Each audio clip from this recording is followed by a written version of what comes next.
Okay, first of all, let's look at in Chinese, if you look at the character "shi" for practice, it shows a bird flying past the sun, which means flying daily.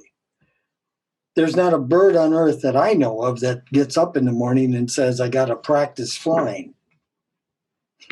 Just doesn't do it. It flies because it's its nature.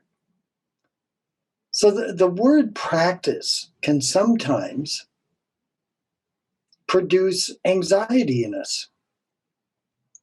And, we all go through this where we find these things that we want to do, whether it's Tai Chi, 8 brocades, et cetera, et cetera.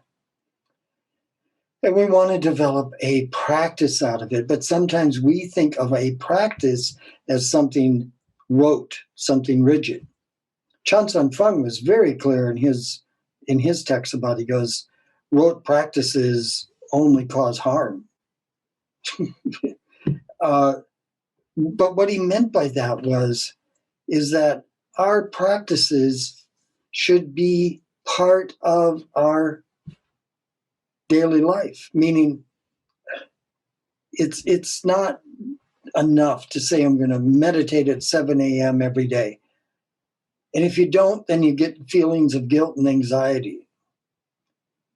It would be far better if you were like the bird when you did get up.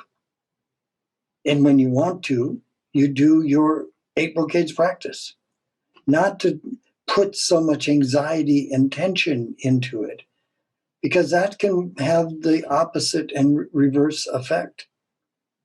And I've got to answer your question in a few ways. It's like TT one time, I remember after a couple of years, he came downstairs and he said, you can't practice for 2 weeks.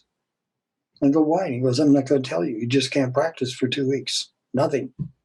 So I didn't do it. And after 2 weeks, on the button, he came, said, how do you feel? And I said, lousy. I feel kind of stiff. And he goes, yeah. He said, now you know that Tai Chi isn't a practice. It is a part of you. So you do it when you feel it. He goes, yes, some days you're going to not, but mostly you will. But don't put this anxiety into it. It doesn't make you better. Let's put it that way, by saying, I'm going to be so strict. To a Taoist, the idea of this thing that we call practice is, yes, you have to do things in order to gain certain skill sets, etc. But it can be done with gentleness, and it can be done without anxiety.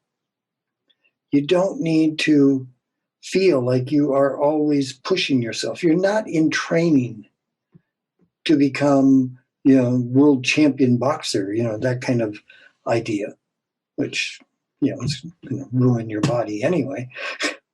But the idea here is that practice is the word itself, because there's 2 meanings to that word. One, practice like a doctor. He has a practice.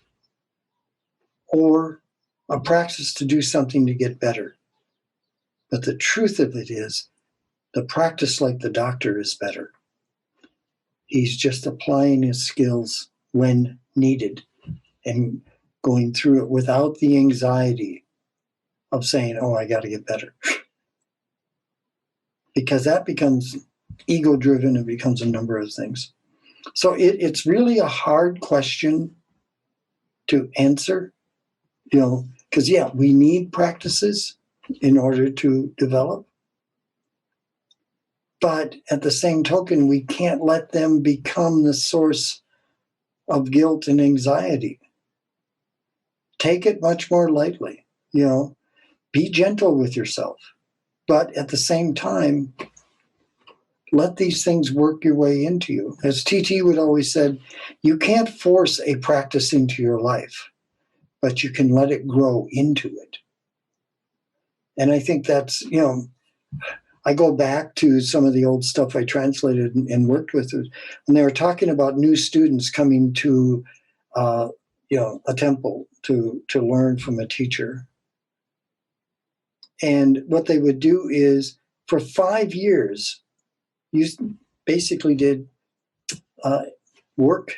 You pounded rice, you swept the sidewalks, you cleaned, you weren't allowed in the meditation hall for 5 years because they were saying that you had to kind of absorb and become completely comfortable with your environment and knowing this is where you want to be.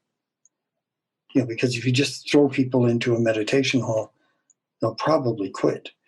So they had this concept that then when you went to the meditation hall, it just felt natural. There was no anxiety going in there to do all that work.